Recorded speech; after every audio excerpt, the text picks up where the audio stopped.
Development at the Hannibal Regional Port Authority in West Quincy is now one step closer to reality. The organization received a little more than $800,000 through a state industrial development grant. Officials say the money will help jumpstart the process of transforming the farmland into a business-ready site. There's going to be a lot of upfront work to establish utilities and roads and all those things. So getting this money allows us to start investing in some of those things to make it more attractive to companies to locate there.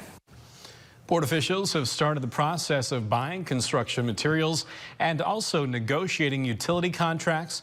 Work will begin within the next few months, but not where crops are currently growing.